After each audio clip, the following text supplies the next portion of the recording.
Do you believe in the possibility of living your life by design in how you design it? Well, I believe that. And as a matter of fact, so does my oldest son that I just found out recently. So today I'm going to teach you exactly how you can begin to design your life and begin to implement. Let's go get that nugget of inspiration. Welcome to Life Mastery for Women. I'm your host, Jen Mack, Lady of the Mind. Join me here 3 times a week for empowering conversations, powerful tools, and techniques to help you experience more joy, healing, and deeper connections in your life. Get ready, ladies. It's time to get that nugget of inspiration towards your transformation. Life is hard, but your personal growth doesn't have to be.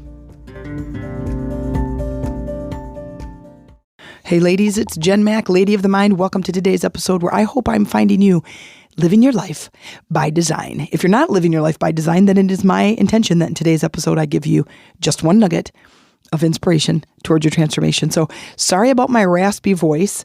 I have a little bit of laryngitis, and it has actually been going on for, I think we're getting pretty close to about 6 days now.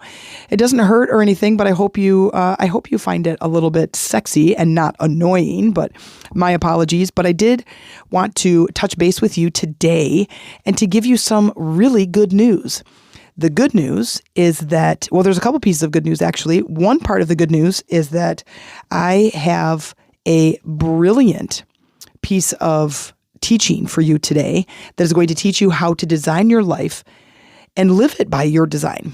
And the other piece of good news is that my eldest son, who is 28, came to visit me it was just last weekend and is actually living his life this way. I was so excited to find out. He brought what he calls like his life purpose book. It's a very small notebook that he kept in his pocket, and he has created, I forget what he called them, but basically his core values that he lives by, and then also a list of rules that as he goes about life, that he adds these, quote, rules in his life that he loves, and he writes them down in this book, and he kind of promises himself that he will continue to point himself in the direction living by basically these guidelines that he has created for himself, the things that he values, the type of person he wants to become, and really working on his character and how he shows up in the world. So I thought that was really exciting. I had a wonderful conversation and a fantastic visit with him, and I found this to be just brilliant. I was really excited for him to have found some role models in his life. And if you don't know who I'm talking about, this is Bob. He is a son that, he's my oldest son, and I adopted him back in 2012. And so he was 15 years old when he moved in and shortly turned 16.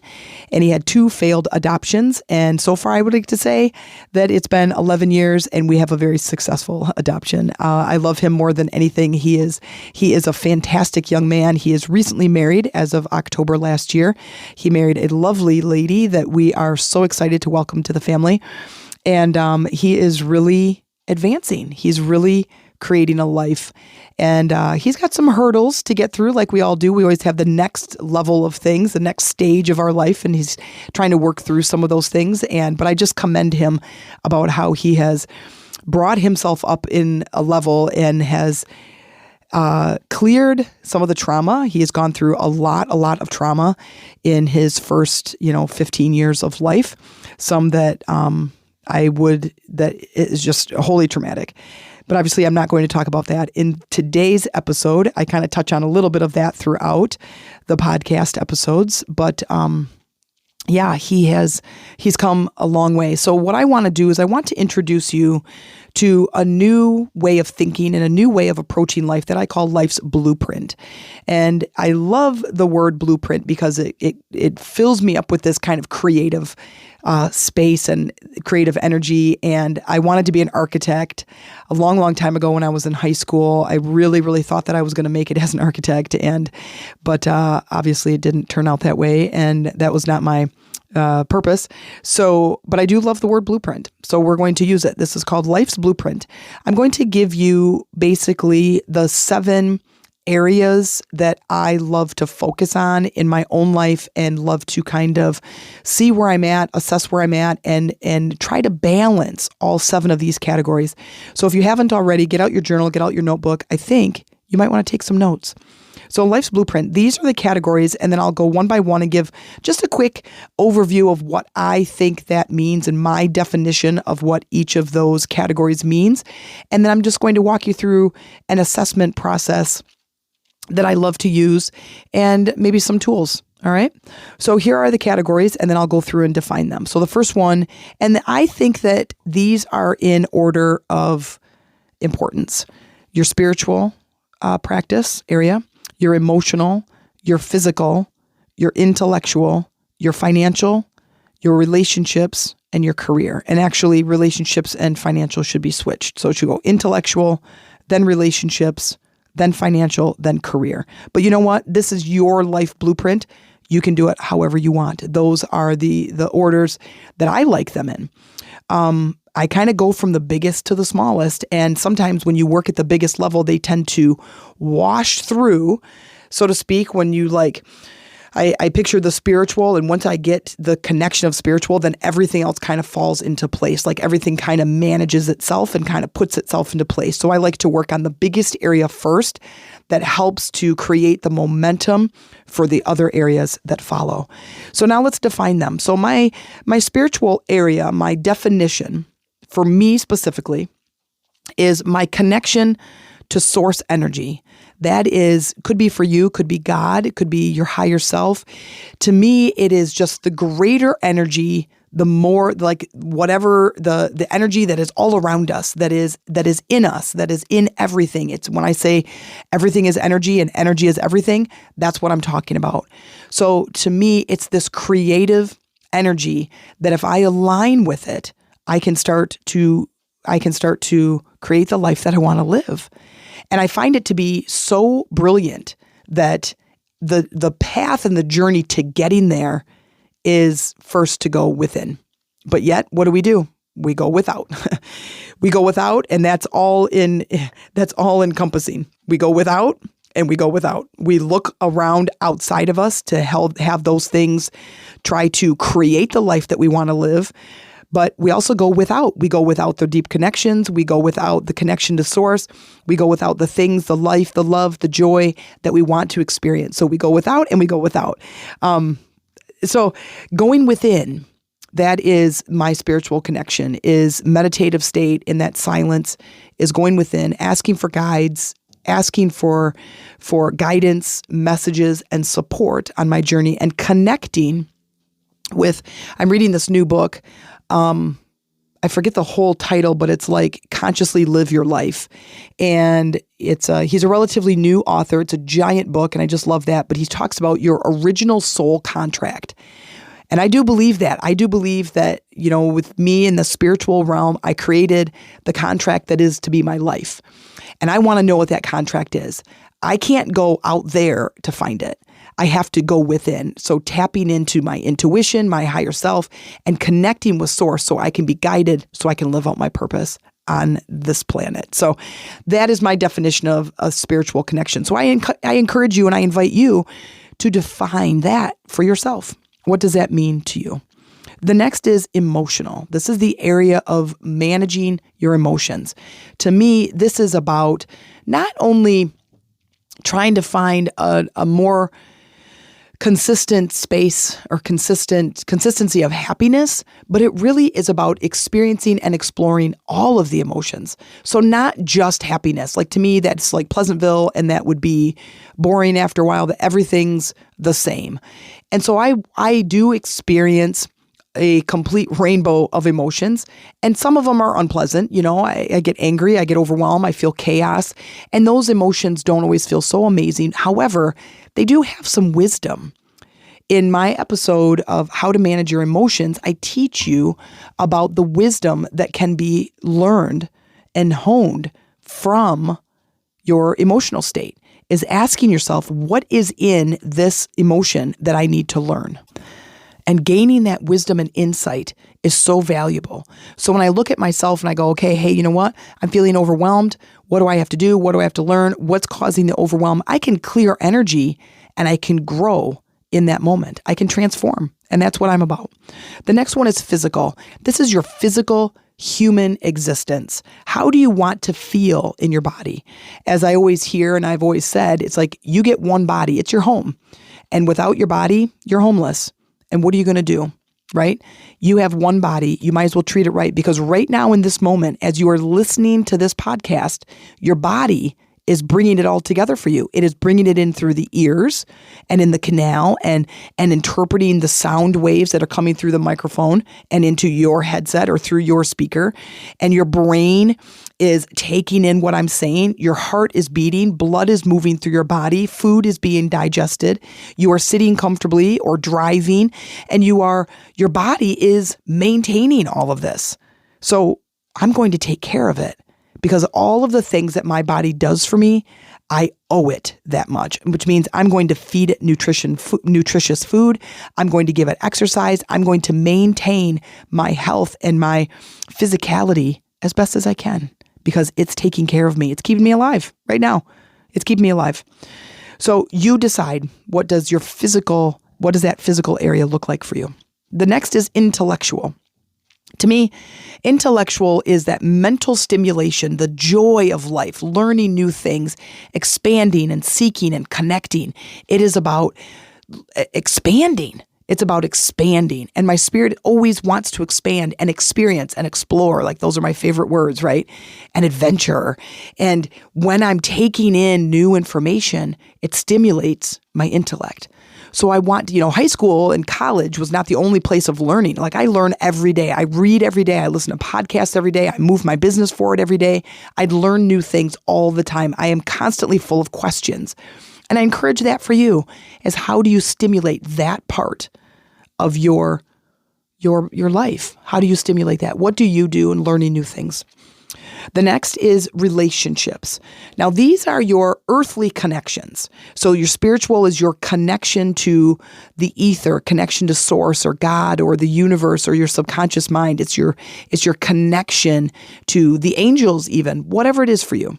Your emotional, that to me is like maintaining your emotional state, but also managing those emotions when they do arise, is not letting those emotions get the better of you. Your physical, of course, is enjoying being in your body. Your intellectual is stimulation. And your relationships are your earthly connections. That's your intimate relationships, but it's also your friendships, your family dynamics, your coworkers, your boss. It's all of, how do I handle being on the planet with other people? And take some time to define what those relationships are like. The next is your finances. Now, finances and career, I could say those two could go hand in hand, but I know people who are making a lot of money and hate their job. And I know a lot of people that don't make any money and love their job. What I'm encouraging is that you find a combination of both, where you love what you're doing, you get to use your skills, your talents, your interests, and you make the amount of money that you want so you can live the life that you want to live. So to me, they go hand in hand. But I would say there's a lot of sacrifice out there where people, they go and get jobs just because they want the money, or they go and get the money and they hate the job. So I'm going to encourage you to try to do both, but also define that. What does money mean to you? What does it give you? Because nobody wants $100,000. They want what the $100,000 can give them. Does it give you power? Does it give you choice? Does it give you freedom? Does it give you security? What does it give you? And how much money do you need?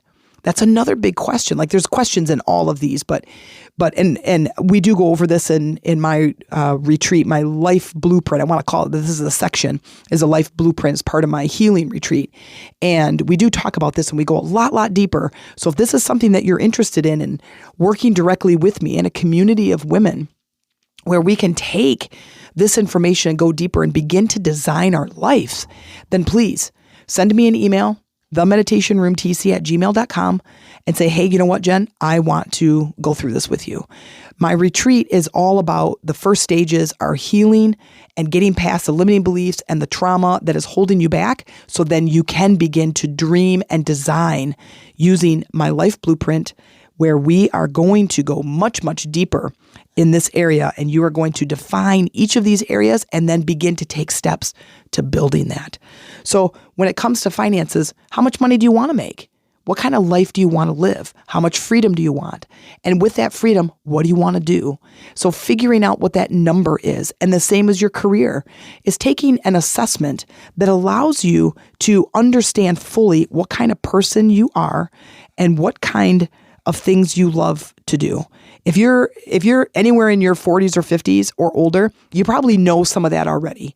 Like you've done enough experience with your life that you just know that, you know what? Yes, I love that part of my job, or I hate that part of my job.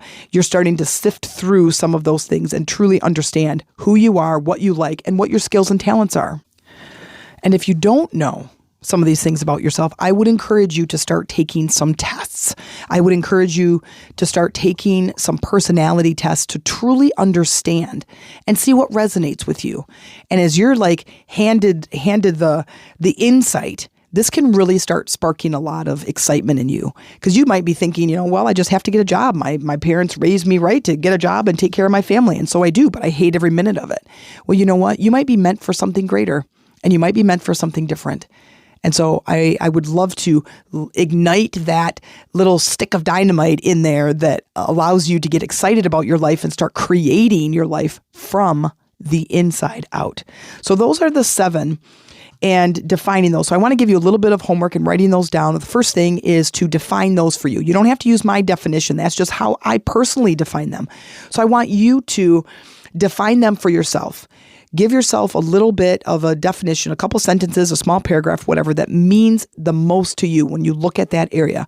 I would also encourage you not to take any or omit any of these, because this is a pretty, I want to say, this is not an extensive list. Like, you could totally add other things in here if you wanted to, but I think this is a really core concept of these 7 items, these 7 areas.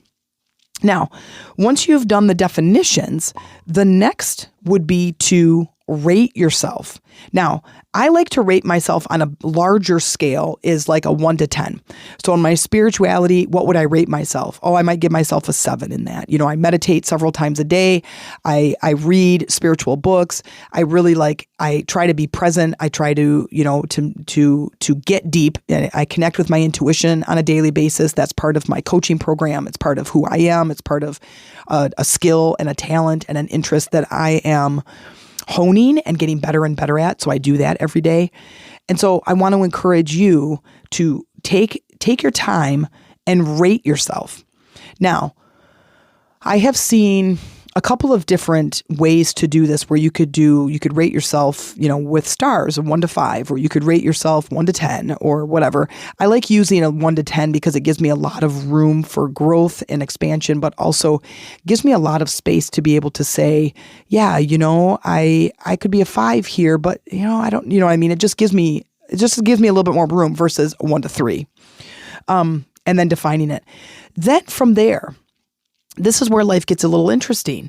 So what I would recommend, let's say your highest number was a 5 and all your other numbers were like 1s and 3s, that I would encourage you not to focus on the 5, but to focus on the 1s and 3s and try to get all of these 7 areas to blend together and be a 5.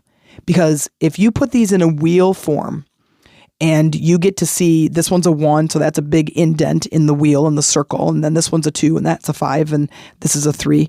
What I would encourage you to do is try to find balance between all of these, is try to get all of them to be at the highest number of what your current state is. And I think that this is going to be quite an epiphany. The other is, I would encourage you to take the lid off your dreaming and just say, you know what? I want to dream in this area. So try not to think about, I want a career that I love, but I've got kids to worry about, and I've got a wife or a husband, or I'm single. I'm a single mother. And it's like, I can't just, nothing's going to happen. Nobody's going to come in and make you quit your job.